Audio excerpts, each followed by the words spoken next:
नमस्कार दोस्तों, मैं करण त्रिपाठी आपका स्वागत करता हूं द देवरिया डायलॉग्स के शो में। आज हम बात करेंगे राजनीति की प्रथम पाठशाला के विषय में कुछ।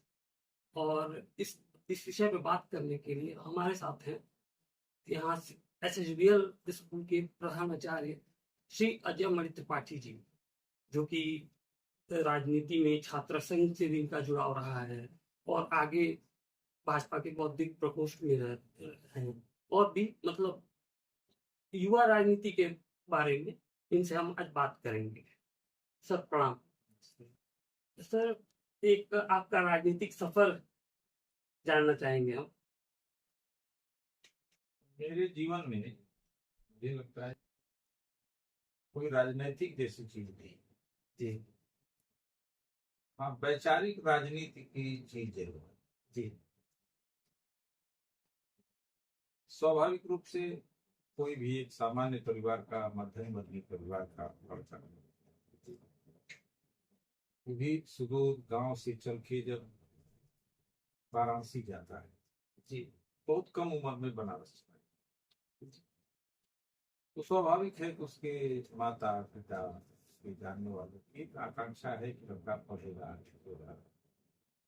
और जो पूर्वांचल की एक स्वाभाविक हर नौजवान की प्रवृत्ति है कि वो रोजगार प्राप्त करेगा, नौकरी प्राप्त करेगा। वो यहाँ का सर्वोत्कृष्ट अगर कोई प्राप्ति है इस इलाके के नौजवानों की, तो यहाँ का समाज भी और यहाँ का परिवार भी, माने परिवार से लेके समाज तक सब लोग ये मानते हैं कि अगर नौकरी प्राप्त कर लिया लगता तो अपने सर्वोच्च या सफल उसका जीवन हो। इसी क्रम में मैं भी बनारस पढ़ने गया, और बनारस पढ़ने गया तो मेरा परिवार थोड़ा लंबा है, लगभग 60-62 लोगों का परिवार है। आज की तारीख में 60-62 मतदाता है मेरे परिवार में। और अभी मैं कह सकता हूँ एक स्वाभाविक रूप से सब लोग संयुक्त रूप से ही रहते हैं, सब लोग बाहर उसमें गाँव पर थे। तो मैं, मेरे परिवार की ऐसी कोई संस्कृत भाषा वाली पृष्ठभूमि नहीं रही, लेकिन मेरे बाबा ने कहा कि ये लड़का मेरे घर में संस्कृत भी पढ़ेगा। तो एक मेरे भाई वकील वकालत किए, एक भाई मेडिकल में गए, एक भाई इंजीनियरिंग में गए, मैंने हम लोग 12-13 भाई थे, 4 पिताजी लोग। तो मैं गया और बनारस में संस्कृत की पढ़ाई शुरू हुई। 80 पर मैं रहता था, और वहां पर उसी समय पर बहुत राजनीतिक समझ नहीं थी। लेकिन मैं यही जब देवरिया में था तो मैं संघ की संघ का प्राथमिक वर्ग में कर चुका। लगभग मैं हाई स्कूल और इंटर के बीच का विद्यार्थी था, मैं फर्स्ट ईयर का विद्यार्थी। और प्राथमिक वर्ग करके जब वहां गया तो स्वाभाविक रूप से 80 पर रहता था। तो 80 घाट के पहले नंदलाल बाजोरिया संस्कृत महाविद्यालय के सामने एक लक्ष्मीबाई शाखा लगती थी, और वहां पर मैं शाखा जाने लगा। यहाँ पर भी गांव में शाखा लगा चुका, मैंने संघ से एक स्वाभाविक संबंध आ गया कम उम्र में। और वो दौर ऐसा था कि जब वो संघ की शाखाएं इतनी सहज नहीं थी, एक विरोध था, एक बहुत बड़ा वर्ग जो कांग्रेस से जुड़ा था, एक बहुत बड़ा वर्ग अनावश्यक प्रचार का भी शिकार था संघ के बारे में कि संघ में लड़का जाएगा तो शादी नहीं करेगा, संघ में लड़का जाएगा। तो ये गांधी जी वर्ग को जोड़ के भी गांव में चलता था। मैं वहां गया तो मुझे थोड़ी स्वतंत्रता मिली नगरीय संस्कृति के नाते, कि वहां पर संघ में, और माता पिताजी के से दूर हट के गए तो हॉस्टल में रहते थे, तो एक स्वाभाविक स्वतंत्रता हुई, तो संघ शाखा में जाने लगे। उसी समय एनडी तिवारी की सरकार ने उत्तर प्रदेश में उर्दू को द्वितीय राजभाषा घोषित किया, जिसमें पंडित श्री नारायण चतुर्वेदी बड़े साहित्यकार थे, उन्होंने उत्तर प्रदेश का ये कब कब हुआ? ये लगभग वही 89-88 के। अच्छा, वो एनडी तिवारी की अंतिम सरकार है, मैं संघ थोड़ा इधर उधर हो सकता है, मैंने कांग्रेस की वो अंतिम सरकार है। उसके बाद भी बहादुर दिया है थोड़े दिन, फिर उसके बाद से आज तक कांग्रेस नहीं है। और उसमें हमारे उत्तर प्रदेश के संयोजक थे सुरेंद्र सिंह। द्वितीय राजभाषा संघर्ष समिति बनी और काशी महानगर में हम लोग भी उसमें दायित्व के नाते उस आंदोलन में शामिल हुए और कम उम्र में ही जेल चले। अच्छा। मैंने उसी समय जेल चले उस समय, और वहीं से शाखा से संघ से थोड़ा सा किनारे होके विद्यार्थी परिषद से, और विद्यार्थी परिषद इस आंदोलन को द्वितीय राजभाषा संघर्ष समिति के बैनर तले उस आंदोलन को चला रहे कि द्वितीय राजभाषा कोई नहीं बननी चाहिए, ऐसा आंदोलन। और प्रदेश का लगभग शैक्षणिक जनमानस, आम जनमानस यह हम बताने में सफल हो गए थे कि द्वितीय राजभाषा बनाना ये उत्तर प्रदेश के लोगों के साथ अन्याय है, भाषाई नीति के भी खिलाफ है। और उसमें थोड़ा बहुत उस समय समाजवादी धारा का में जातिवादी धारा का जो आज आप दर्शन करते हैं उसका उदय हो रहा था, क्योंकि समाजवादी लोग, मैं कह सकता हूं कि लोहिया जी के साथ, मधु लिमये जी के साथ, या देवरिया के रामेंद्र त्रिपाठी जी रहे, पांडे जी रहे विद्यापीठ में, बनारस में राधे श्याम, ये सब लोग, देवव्रत मजुमदार जी रहे बीएचयू के अध्यक्ष, भाषा आंदोलन पर बहुत सक्रिय संघर्ष समाजवादियों ने किया और हिंदी के प्रति बहुत आग्रह था उनका, और अंग्रेजी में सारे बोर्ड उन लोगों ने हटा दिया था। एक बड़ा आंदोलन, भाषा आंदोलन समाजवादियों के नेतृत्व में चला। तो उनका भी कहीं ना कहीं एक जो वास्तविक में जो समाजवादी थे, जो जातिवादी धारा दर्शन हुए जिसकी शुरुआत उन लोगों को छोड़ के जो लोहिया और मधु लिमये और इन लोगों के समाजवाद को जो लोग मानते थे, ये लोग थोड़ा बहुत हम लोग के इस आंदोलन से सहमत भी थे, लेकिन सक्रिय भागीदारी नहीं थी, क्योंकि दलीय राजनीति में वो लोग थे। तो दलीय राजनीति में वो लोग हमारे साथ नहीं आ सकते थे, लेकिन आम जनमानस को हम समझाने में सफल हो गए थे कि द्वितीय राजभाषा का आंदोलन ये जायज आंदोलन, और उसी में मैं जेल चला गया। तो वहीं से विद्यार्थी परिषद से जुड़ाव, और उस जुड़ाव के पीछे हमारे दो लोगों का मैं नाम लूं जो मुझे अच्छा लगता है कि के.एन. गोविंदाचार्य जी उस समय संगठन मंत्री हुआ था जी, और हरेंद्र जी राष्ट्रीय संगठन मंत्री थे, ऐसा जो बिहार में बाद में एमएलसी हुए, बिहार में प्रदेश के कई भाजपा में कई पदों पर थे। गोविंदाचार्य जी का नाम कुछ बताने के लिए एक बड़ा अच्छा नाम। फिर बाद में नागेंद्र जी आए, और इन सब लोगों से परिवार भाव के नाते फिर विद्यार्थी परिषद हमारे में है और हम विद्यार्थी परिषद में है, इस तरह का भाव। और जेल से हम लोग आए, फिर एन टी रामाराव की सरकार को कई बार इंदिरा गांधी ने बर्खास्त किया, कई बार बनाया, मैंने 3 बार आए गए एन टी रामाराव, एक बार उनको चुनाव चिन्ह ही नहीं दिया, निर्दल सारी जीत के आए। तो उस समय लोकतंत्र बचाओ में फिर दूसरी बार हम लोग गोदौलिया से जेल गए, गोदौलिया पर एक पुतला दहन कार्यक्रम में हम लोग फिर वहां जेल गए। द्वितीय राजभाषा आंदोलन में तो कई बार मैंने लाठी खाने का और वो सब करने का। तो एक विद्यार्थी परिषद से वहीं से मैंने, और विद्यार्थी परिषद भीतर समा गई, इसको मैं कह सकता हूँ। विद्यार्थी परिषद में हम हैं ये हम आज कहने की स्थिति में नहीं है, हम लोग विद्यार्थी परिषद हो गए थे। और उसमें थोड़ा बहुत जरूर जो पठन पाठन का समय था थोड़ा कम हुआ, फिर भी विद्यार्थी परिषद का जो अपना एक मान्यता है कि पढ़ने लिखने वाले लोगों का अच्छा समय। फिर कई तरह की चीजें आई। हाँ, ये जरूर था कि मैं संस्कृत पढ़ने गया, संस्कृत पढ़ने में जो विद्यार्थी जाते हैं संस्कृत पढ़ने, वो निम्न मध्यम वर्ग परिवारों के जाते हैं। उसमें मैं थोड़ा ठीक था, क्योंकि मेरे पिताजी नौकरी में थे, अच्छी नौकरी में थे, मेरे बाबा भी नौकरी में थे। तो एक स्वाभाविक रूप से वो संकट मेरे सामने अर्थ का संकट नहीं था, पढ़ने में भी ठीक ठाक, मुझे स्कॉलरशिप भी मिलने लगी। और वहां 80 से मेरी जो यात्रा प्रारंभ हुई वो फिर संस्कृत यूनिवर्सिटी में चला। विद्यार्थी परिषद ने जो भी दायित्व दिया उस दायित्व में काम किया।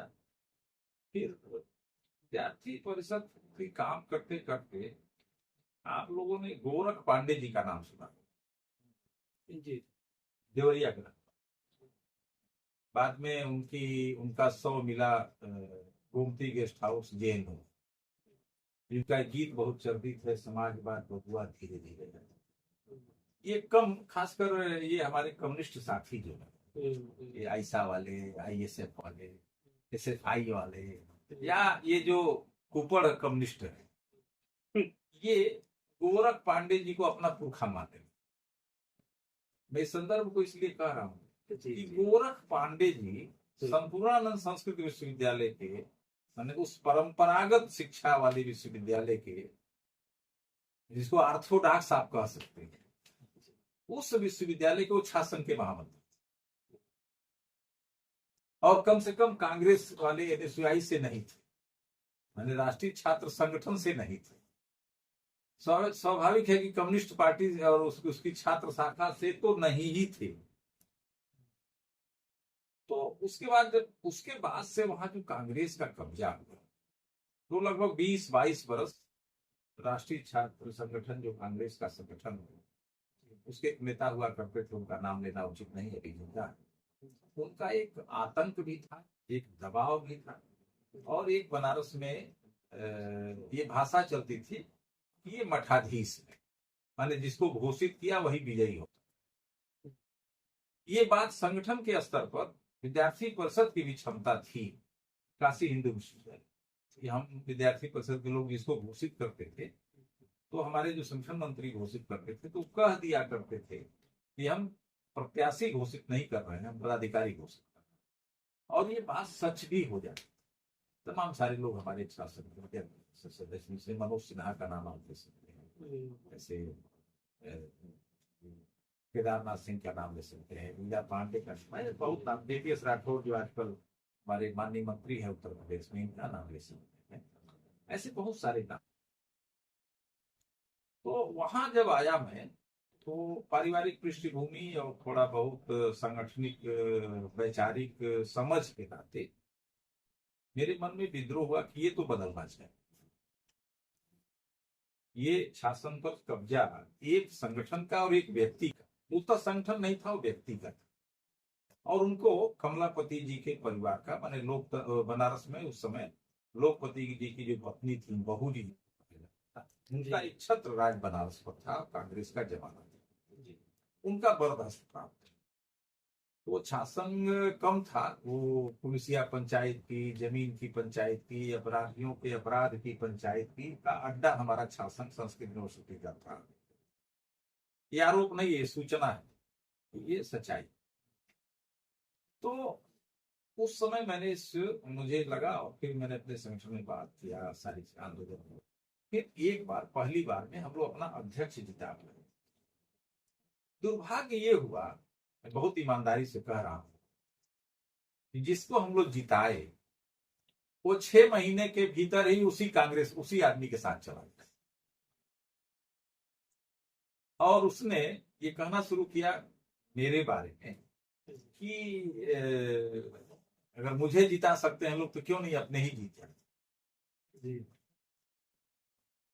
इसको आप व्यंग भी कह सकते हैं, चुनौती। और वहां हर आदमी हम जिस जनपद में हम लोग आज बैठे हुए हैं, इस जनपद के भी 70% जो उस समय लड़के थे, वो उसी व्यक्ति के साथ रहते थे। उनकी मजबूरी भी, उनका कमजोर होना, उनका गरीब होना, उनका शांतिपूर्वक रह के किसी प्रकार कोई बवाल ना होना, पढ़ने की लालसा का अपना, ये तमाम सारे कारण थे कि वो शरणागत हो जाते थे उसी व्यक्ति के साथ। फिर हम लोग ने तय किया, संगठन ने भी तय किया, हम लोगों ने भी तय किया कि नहीं लड़े। फिर संगठन ने मुझे प्रत्याशी बनाया। और बनारस में एक परंपरा है जो अन्य विश्वविद्यालयों में थोड़ी कम है, लेकिन काशी में और प्रयाग और विद्यार्थी परिषद ने लगभग जगहों पर ये परंपरा डाली। अभी जैसे पटना में हम लोग पैनल लड़ाए तो हमारी छात्रा जो शासन के अध्यक्ष चुनाव जीती है, तो मैथिली उसका नाम है। तो उस समय हम लोगों ने पूरे पैनल को लड़ाया, माने अध्यक्ष, उपाध्यक्ष, महामंत्री और ये सारे। और मुझे लगता है कि वह रिकॉर्ड पूरा कक्षा प्रतिनिधि से लेकर के, और मैं अध्यक्ष रह रहा था, वो 90-91 का सत्र था। लगभग माने लगभग सारे कक्षा प्रतिनिधि और सारे पदाधिकारी विद्यार्थी परिषद के जीते, और वो रिकॉर्ड आज तक वहां भी कोई तोड़ नहीं था। ये कोई अपनी प्रशंसा नहीं है, ये स्वाभाविक रूप से था कि वो जकड़न थी। ये वहां के बच्चों को लगा, वहां के विद्यार्थियों को लगा, वहां गुरुजन अपमानित होते थे। कांग्रेस की जो अपनी संस्कृति है, उस कल्चर के वशीभूत होकर के उन अध्यापकों को भी अपमानित कर देते थे। माने एक विश्वविद्यालय पर एक दो ध्रुवीय शासन था, एक कुलपति का और एक हमारे शासन के उस व्यक्ति का। तो धीरे धीरे वो खत्म हुआ, फिर वो सब हम लोग जीते, और शासन पर वो व्यक्ति रहता भी था, मैंने उसका आवास भी था। शासन जो कार्यालय हुआ करता है, तो उसके बाद से वो तीसरे दिन उन्होंने शासन खाली किया। उसके बाद से आज तक जिसको मन में आता है, जिस लड़के को वो शासन का चुनाव लड़ता है, वो हारता है या जीतता है। लेकिन अब किसी की मठाधीशी नहीं है। मैंने भी 2-3 बार चुनाव लड़ाया, उसके मेरे बाद भी परिषद से 2-3 अध्यक्ष हुए। और अभी आप लोग ये जानते होंगे, और कहीं किसी चैनल पर आप लोगों ने सुना भी होगा, न्यूज 18 पर, और युक्तेश्वरानंद जी एक नाम है। जी जी। उनका मूल नाम उमाशंकर पांडे जी, शंकराचार्य जी। तो उमाशंकर पांडे जी को हम लोगों ने विद्यार्थी परिषद से, मेरे बाद हम लोगों ने उनको लड़ाया, और वो भी अध्यक्ष, विद्यार्थी परिषद से शासन के अध्यक्ष हुए। सुरेंद्र मिश्री जी थे। मैंने कई एक लंबी श्रृंखला चली और जकड़न टूट गई। मेरे कहने का आशय ये है कि वो जकड़न टूटी। अभी किसी पत्रकार से उलझे थे युक्तेश्वरानंद जी, जो बार बार कह रहा था कि आप कांग्रेसी हैं, आप कांग्रेसी हैं। एक स्वाभाविक परसेप्शन है कि स्वरूपानंद जी महाराज, दिग्विजय सिंह वगैरह के आने जाने के नाते कि वो कांग्रेसी हैं। कुछ अन्य सारी परिस्थितियां जिसको इस समय कहना उचित नहीं है। तो वो एक कांग्रेसी होने का और लगातार बोले जा रहा था। तो अंत में स्वामी जी ने गुस्से में कहा, युक्तेश्वरानंद जी ने, कि आप झूठ बोल रहे हो, आपको पता नहीं है, विद्यार्थी परिषद से। और ये सच है, वो विद्यार्थी परिषद से जी कहने होते एक लंबी। और आज की डेट में वहां पर ऐसी कोई जकड़न नहीं है। तमाम सारे देवरिया के लोग भी पदाधिकारी हुए, और कोई भी लड़का स्वतंत्र होकर चुना। ये एक विद्यार्थी जीवन से लेकर अध्यक्ष होने तक की ये मेरी यात्रा है। उसके बाद से हम लोग संगठन से जुड़ गए, फिर शासन बहाली आंदोलन में जेल गए, लोकतंत्र बहाली में जेल गए। तो एक आंदोलनों की लंबी श्रृंखला। लेकिन उसके बीच में परिषद के काम करने के नाते और संगठन मंत्रियों के, संगठन जो हमारे माननीय संगठन मंत्री थे, उनके मार्गदर्शन के नाते पढ़ाई कभी ब्रेक नहीं। तो मैंने वहां से जो भी पढ़ाई किया, फिर मैंने PhD कर किया, ये किया, MA किया सब, और फिर एक जीवन यात्रा शुरू। ये एक जी, जैसा कि ये राजनीति की प्रथम पाठशाला हम छात्र संघ को कहते हैं, जिससे आपका जुड़ाव भी रह चुका है। तो आप अपने समय के जो छात्र संघ था और आज के छात्र संघ में कुछ आपको अंतर दिखता है? देखिए, हर वर्तमान पीढ़ी को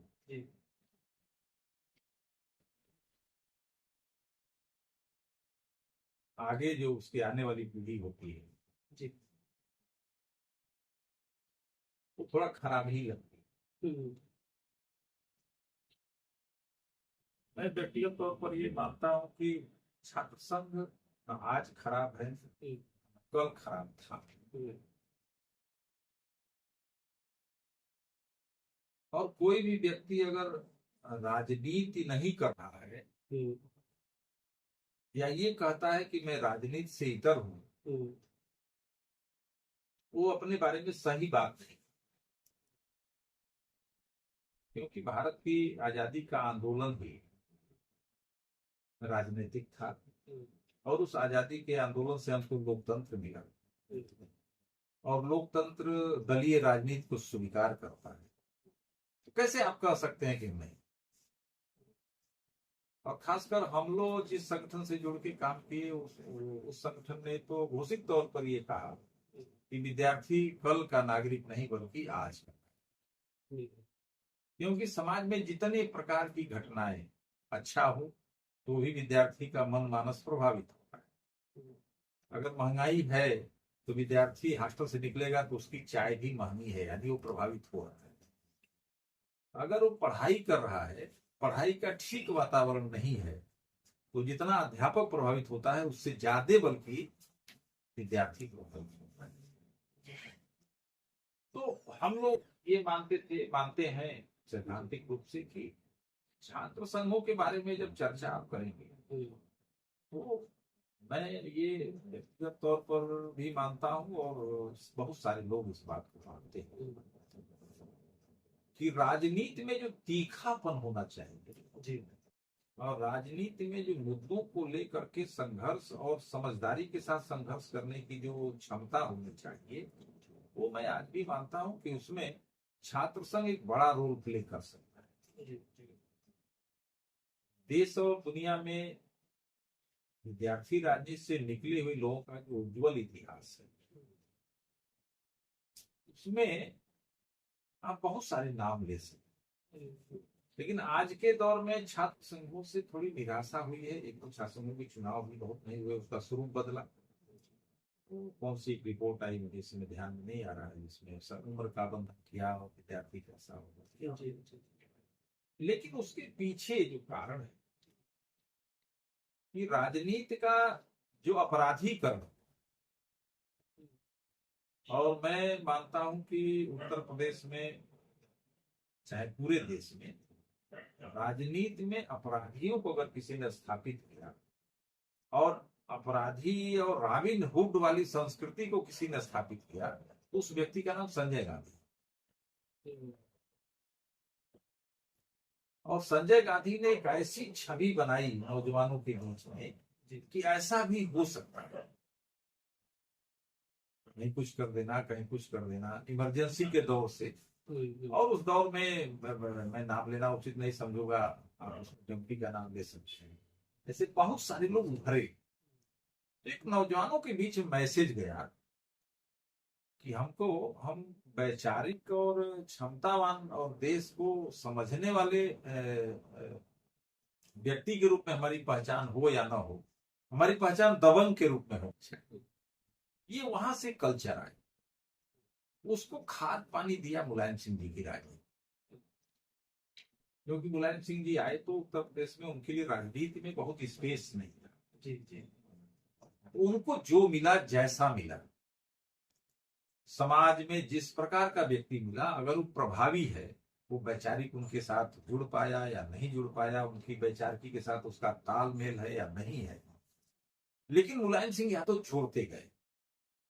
वो कोई भी हो सकता है, वो फूलन देवी तक हो सकती है, वैचारिक स्खलन का दौर यहाँ तक है। तो इन सारी, मैं जो कह रहा हूँ, इन सारी घटनाओं से विद्यार्थी राजनीति भी प्रभावित हुई। यानी ऐसा आदमी भी कुछ हो सकता है। अपराधियों का हाउस में जाना, पहले अपराधी नेताओं के लिए, नेताओं की मदद करके नेताओं से कुछ छोटी मोटी मदद प्राप्त करते जी।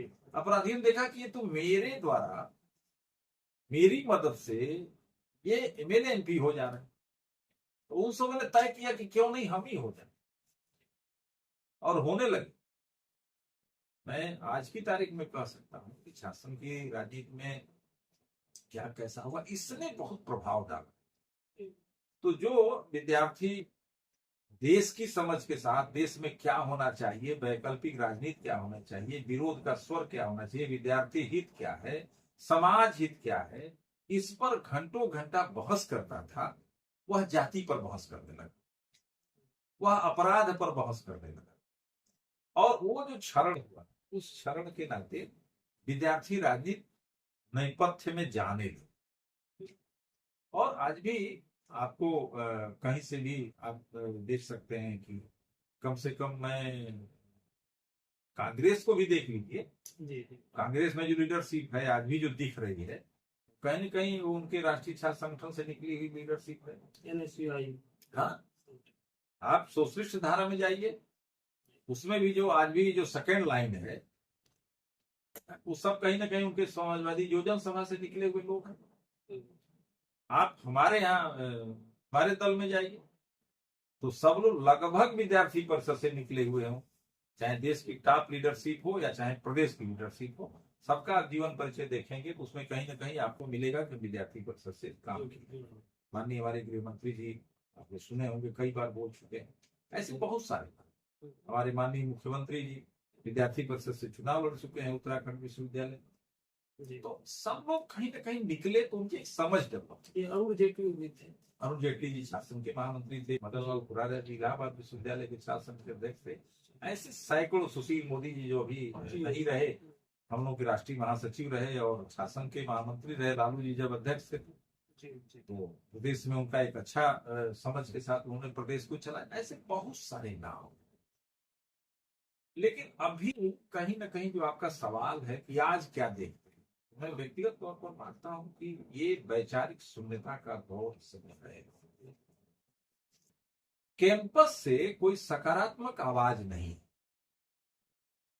और इस समय जो उस समय अपराध आया और रॉबिन हुड वाली कल्चर है, इस समय वो बात नहीं है।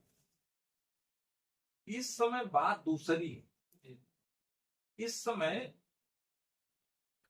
नौजवान कैरियरिस्ट हो रहा है। एक बहुत बड़ा वर्ग है जो कहता है कि इस समय का लड़का कुछ नहीं करता है, वो थोड़ा उच्छृंखल हो गया है, नौजवान क्लासों में नहीं रहता है। बहुत सारे लोगों से आप लोग सुने हो। जी जी जी। इसको इस ढंग से नहीं समझना चाहिए। आज का नौजवान कैरियरिस्ट हो गया। हम लोग जब पढ़ने गए थे तो हम लोग के दिमाग में ही नहीं था कि नौकरी क्या होगी। उस दौर में किसी के दिमाग में, जब सारे लोग नौकरी पाते थे ऐसा नहीं है, लेकिन बहुत सारे लोग उसमें भी नौकरी पाते थे और नौकरी करते थे, राजनीति में भी जाते थे, घर भी लौट के आते थे। लेकिन आज के दौर में जो लड़का जा रहा है तो उसके नाते तकनीकी शिक्षा में बच्चों का जाना बढ़ा है, मानविकी वर्ग समाप्त हुआ है, जिसमें आप इतिहास, भूगोल, हिंदी, इन सब चीजों में आपको थोड़ी दिक्कत आपको लगेगी कि अगर आप कहें कि मैं हिंदी कर रहा हूं तो आपको बताने में आपके पिताजी को भी शर्म आ रही है और आपको भी आ रही है कि नहीं आ रही है, मुझे इसका भी आभास नहीं है। लेकिन पिताजी वाला मैं कह सकता हूँ पूरी जिम्मेदारी से कि वो नहीं बताते। और अगर वही वो बीटेक कर रहा है, एमटेक कर रहा है, एमफिल कर रहा है, माने इस तरह की शिक्षा में कहीं कर रहा है, पॉलिटेक्निक कर रहा है, बहुत बहुत दबाव से कहेंगे नहीं मेरा लड़का बीबीडी से वो कर रहा है, यहाँ से वो कर रहा है। एक ये नया दौर आया, इसमें वैचारिकी मरती है। इसमें आज के नौजवानों का दोष नहीं है, इस युग परिवर्तन में इस युग का दोष है। नौजवानों को दोष नहीं दिया जा सकता कि नौजवानों की क्षमता नहीं है और नौजवान खड़ा नहीं हो सकता है, नौजवान वैचारिकी नहीं है, इसलिए छात्र संघों को दोष नहीं दिया जा सकता। हाँ, स्वाभाविक है कि देश 52 में संविधान लागू हुआ, 47 में आजाद हुआ, तो एक करो या मरो के नारे से देश आजाद। तो वो 25, 30, 40 वर्ष तक हम अभी उसी आंदोलन के मूड में चला नौजवान। अब हम देश बनाने की ओर चले। तो सृजन जब करता है आदमी तो कभी कभी आदमी को लगता है कुछ हो नहीं रहा। इस समय नौजवानों में जो क्षमता आई है, आप जितना स्टार्टअप देखिए, मैं आप ही दोनों लोगों को कह सकता हूं कि ये नई जिस विधा से आप हमसे बात कर रहे हैं, ये कॉन्सेप्ट आपको किसी ने दिया थोड़े, ये स्वयं इस तरह के लोग काम कर रहे हैं। ये इसको उदाहरण ले सकते। तो अब इसमें आंदोलन तो नहीं है, लेकिन हम जब हमको देश बनाना है तो देश बनता कैसे है? वहां के मनुष्य और वहां का भूभाग, वहां की संस्कृति, वहां का एक निश्चित मापदंड, वहां की मान्यताएं, जीवन मूल्य, इसी से देश बनता है। तो नौजवान कहीं ना कहीं रचनात्मकता की ओर भी गए। इस समय मैं कह सकता हूं पूरे देश में अपराध पर चर्चा नहीं है। एक दौर था कि नटवर लाल पर चर्चा हो, एक दौर था कि मुख्तार पर चर्चा हो, अतीक पर चर्चा हो।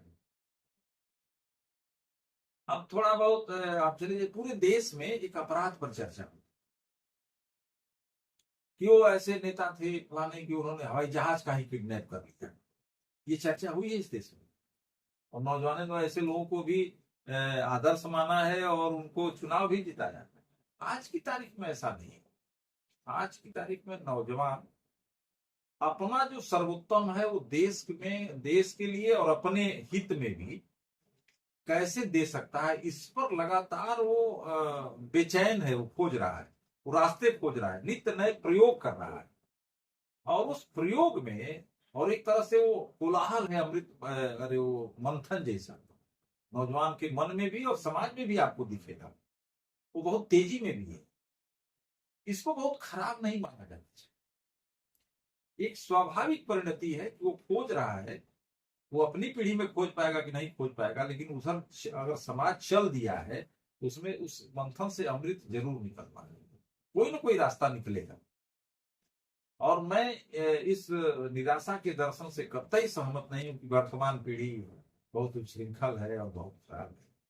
30 वर्ष का मेरा प्रधानाचार्य के रूप में भी जो अनुभव है और विद्यार्थी के रूप में भी मुझे अपना अनुभव याद है। मैं भी अपने को विद्यार्थी ही मानता हूँ और जब किसी विद्यार्थी से बात करता हूँ तो अपने को उस दौर में ले जाता हूँ कि मैं जब इसकी उम्र में विद्यार्थी था तो मैं क्या करता था और ये क्या करता।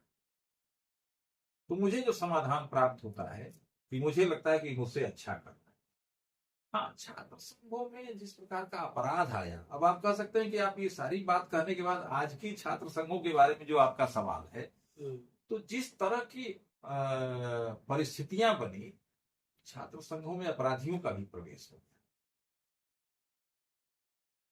और धीरे धीरे इस स्थिति में आ गया कि छात्र संघ कैसे बचेगा, इसके लिए सरकारों ने विचार किया और तब छात्र संघों पर तमाम बंदिशें लगाई गई, उसके नियम कानून बनाए गए और उस नियम कानून के नाते एक उम्र का बंधन हो गया, फेल नहीं होना चाहिए। पास में मुझे ध्यान में नहीं आ रहा वो कौन सी वो है, तो अभी लागू हुआ है लगभग 10 साल से। तो उसके नाते भी और लीडरशिप एक दिन में नहीं तैयार हो सकती। हमारे बाबा कहा कि नेता नहीं बना सकते हैं और पहलवान नहीं बना सकते, बनाने से नहीं बनेगा कोई जी। वो बनी नहीं सकता जी।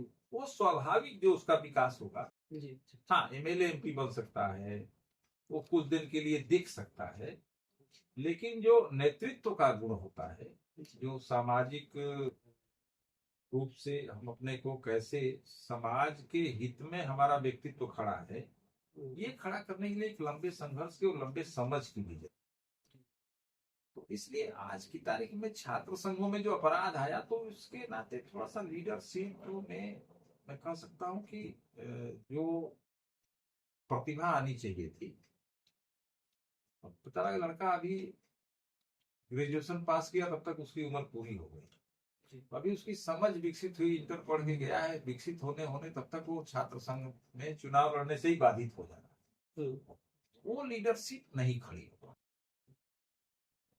इसके पीछे अगर केवल सरकार को हम दोष देंगे वो भी ठीक नहीं है। उस दौर में आप सब लोग, ऐसा नहीं कि आप लोग कैंपस में नहीं पढ़े, एक छात्र संघों में, मैं छात्र संघीय भाषा में कहूँ तो लहकटों का प्रवेश हो गया, लाहकाट जितने, और उसमें वो वैचारिकी के नाम पर कुछ ये कम्युनिस्टों ने भी बड़ा खराब किया, अध्यापकों के साथ सिस्टम को बिगाड़ने में, और फिर एक जातिवादी राजनीति ने भी छात्रों को कास्ट में डिवाइड, तो विद्यार्थी जो एक जाति होता था वो भी अलग हुआ। और इससे ले देखे जो विद्यार्थी के समूह के नाते, समूहगत या वर्ग के नाते, विद्यार्थी एक वर्ग है, उस वर्ग के नाते जो उसकी ताकत होती थी वो ताकत कमजोर हो गई, जिससे छात्र संघ कमजोर हुआ। और ये पूरी परिस्थिति दलीय राजनीति में जो स्थापित नेता होते हैं की बात में पूरी जिम्मेदारी से कि उनको सुविधाजनक हो, लेकिन दलीय राजनीति में जो स्थापित नेता हैं उन्होंने इस काम को नहीं किया। इसका दोष स्वाभाविक रूप से उन लोगों के ऊपर जाता है जो लोग विद्यार्थी राजनीति को सीढ़ी बना करके कहीं कुछ प्राप्ति का साधन बना देंगे, जी उसमें अर्थ भी आया, अपराध भी आया और राजनीतिक पद प्रतिष्ठा। तो विद्यार्थी आंदोलन का जो तेवर था वो समाप्त होने लगा और वो अपने दलीय हितों में या अपने अन्य चीजों में, राष्ट्रीय हितों में जो विद्यार्थी के मंच से जो आवाज निकलती थी वो मैं कह सकता हूं कि आज छात्र संघों में नहीं। संगठन के नाते छात्र संगठन भी अब बहुत नहीं रह गए हैं। केवल मैं आज की तारीख में कह सकता हूं कि विद्यार्थी परिषद एक संगठन है कि अभी उसका वजूद बचा और वो अपनी रचनात्मकता के नाते बचा। तो कभी केवल आंदोलन के लिए आंदोलन विद्यार्थी परिषद ने नहीं किया, राष्ट्रीय मुद्दों पर भी आंदोलन किया, लेकिन कैंपस में वृक्षारोपण भी किया, अध्यापक का सम्मान भी किया, कुलपति से लड़ा, कुलपति का आदर भी किया। ऐसे तमाम सारे आपके मन में सवाल उठ सकते हैं कि गोरखपुर विश्वविद्यालय में तो कुलपति से लड़ गए विद्यार्थी परिषद के लोग। मैं उस संगठन का रहा हूं इसलिए नहीं कह रहा हूं, एक जो समझ है वहां, वो विद्यालय, विश्वविद्यालय या कैंपस पूरा एक शैक्षणिक परिवार है और उसमें आपको ये जान के आश्चर्य होगा कि सारे वर्ग समूह के लोग विद्यार्थी परिषद में होते, अध्यापक ही इकाई का अध्यक्ष होता है तो छात्र संगठन, लेकिन अध्यापक इकाई का अध्यक्ष होगा, मंत्री विद्यार्थी होगा। तो ऐसी एक उसकी रचना है कि उसमें विद्यार्थी की मनोरचना बदलती है कि नहीं, वो गुरुदेव के साथ कम उम्र में ही गुरुदेव के साथ बैठने लगता है, तो एक स्वाभाविक रूप से परिवार भाव पैदा होता है। लेकिन अन्य लोग जो गए वो धंधा किया और वो जो समाज में चल रहा था वही कैंपस में चलने लगा और उसके नाते विद्यार्थी आंदोलन की जो आवाज थी वो समाप्त हो। इसी से जुड़ा एक मेरा प्रश्न था, ये छात्र संघ को कहा जाता है कि छात्र संघ परिवारवाद को खत्म करता है, इस पे आपका क्या विचार है? परिवारवाद को छात्र संघ खत्म करेगा या तेजस्वी नेतृत्व खत्म करेगा? छात्र संघ से तेजस्वी नेतृत्व निकला है, ये प्रमाणिक है, इसमें कोई। परिवारवाद पर सर्वाधिक चोट अगर किसी ने किया है तो दल के नाते भारतीय जनता पार्टी।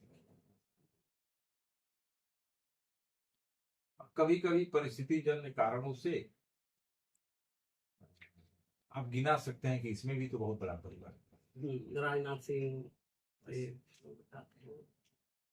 बहुत सारे नाम। जी लेकिन परिवारवाद की जब व्याख्या करना चाहिए तो ये तय है कि हमारे बाद हमारा बेटा ही होगा, ये परिवारवाद भी होगा, तो ये परिवारवाद होते हुए परिवारवाद नहीं है। आप स्वाभाविक सामान्य आदमी कहेगा कि नहीं, ये तो इनका बेटा है इसलिए एमएलए है, ये इनका बेटा है इसलिए एमपी है, इसके बाप थे, इसके बाबा थे, कहेगा, उसको आप रोक नहीं सकते। लेकिन जैसे कम्युनिस्ट पार्टी और भाजपा को छोड़ दीजिए ना, तो जितने अखिल भारतीय राजनीतिक दल, जितने और जितने प्रांतीय दल हैं, सब में तय है कि कौन अध्यक्ष, ये परिवार। लेकिन आपका सवाल जो है कि छात्र संघ इसको खत्म कर सकता है, तो मैं एकदम एक लाइन में कह सकता हूं नहीं कर सकता, क्योंकि परिवारवाद की जो राजनीति होती है उसमें 1 से लेकर 10 तक परिवार ही होता है। उत्तर प्रदेश में आप लोग गिन लीजिए तो गिनाई आप लोग साफ साफ दिख जाए। 11वें नंबर पर वह व्यक्ति होता है जो इन 10 को संतुष्ट कर लेता है और जो जिस तेवर के साथ छात्र संघ में ट्रेनिंग है या छात्र संघ में छात्रता चलता है वो कम से कम 10 को तो नहीं संतुष्ट कर सकता। वो 1-2 को संतुष्ट कर भी लेना मान लो, लेकिन वो 10 को संतुष्ट नहीं कर पाएगा। इसलिए जो बड़े मन के राजनेता थे उन लोगों ने संघ के जो निकले हुए नेता थे या अध्यक्ष थे उन लोगों को बड़ी जगहों पर बैठाया और सब लोग प्रामाणिक रूप से अच्छा करके निकले हैं, आज भी कर रहे हैं। लेकिन जिन लोगों को अपने ऊपर खतरा लगने लगता है तो वो लोग आपको आगे जाने क्यों नहीं? क्योंकि दलीय व्यवस्था में तो पूरा सिस्टम आपके हाथ में, कैसे जाए? इसलिए छात्र संघ कोई समाधान दे देगा परिवारवाद के खिलाफ, ऐसा नहीं।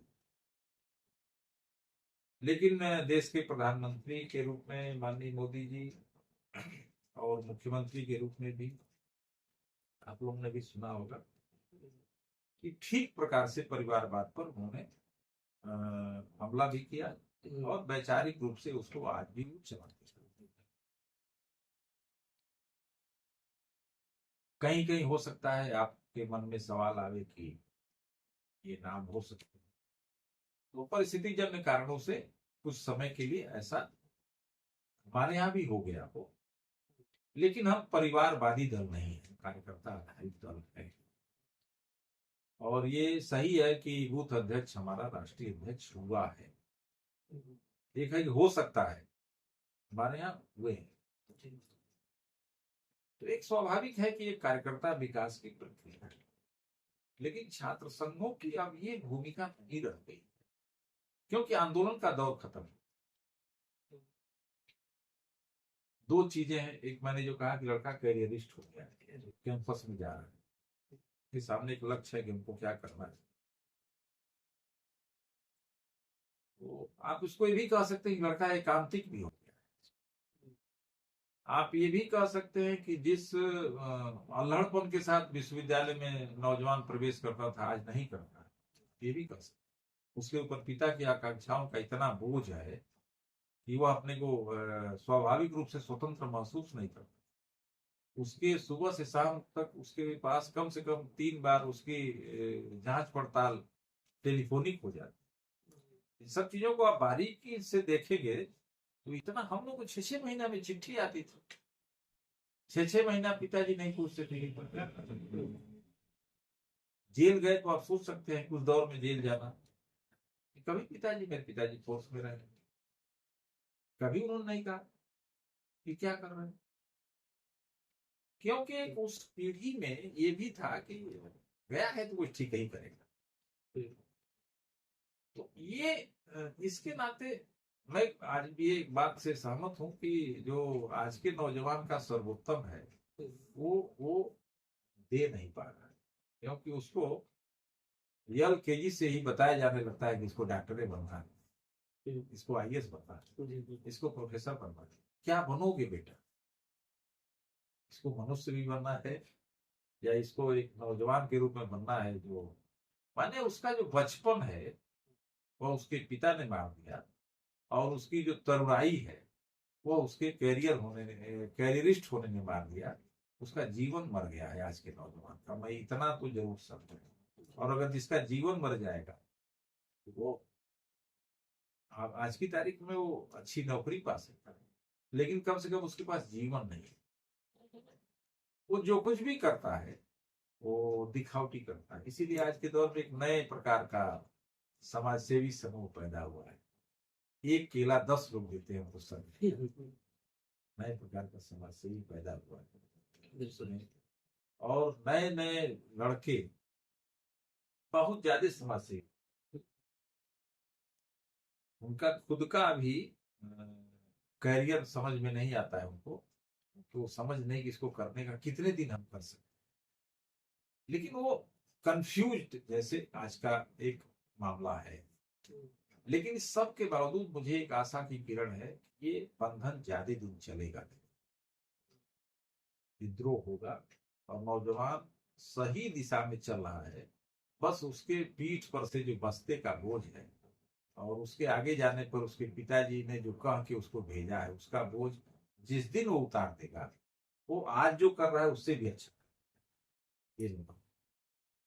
और अगर अपने समाज में अच्छा करेगा तो वो राजनीतिक क्षेत्र में भी अच्छा, जैसा समाज होगा राजनीति वैसी ही चली जाएगी।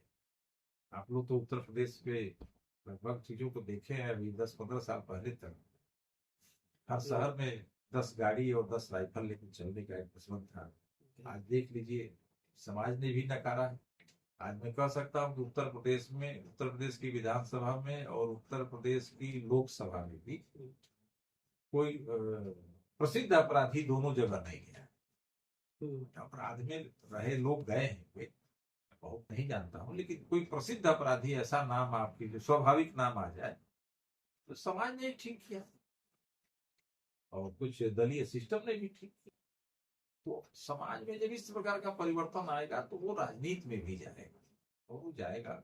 इसलिए मैं एक लाइन में कहूँ, कोई निराशा का वातावरण विद्यार्थियों के बीच में नहीं है। थोड़ा उनके ऊपर, उनके शरीर पर भार ज्यादा हो गया है, वो चाहे अभिभावक के द्वारा चाहे किसके द्वारा, ये मैं नहीं कह सकता हूँ, लेकिन है वो निरंतर चिंतन में है कि मैं क्या करूं, कैसे मैं इसको कहते हैं ना, प्राप्त कर लूं। और समाज में भी एक जीवन मूल्य हो गया है कि भाई सफल होना है तो ये करना है, वही एक समाज में उसको सम्मान देने का भी है। उसमें बहुत खोखला, उसमें कोई मूलतः तत्व तो नहीं है, लेकिन है ये सच्चाई है। आप लोग इसको अनुभव करते हैं। बहुत अच्छी जानकारी मिली है हमको आज, और आज की इस चर्चा को यही समाप्त करते हैं और हम मिलेंगे अगले एपिसोड में नए विषय के साथ। नमस्कार जी।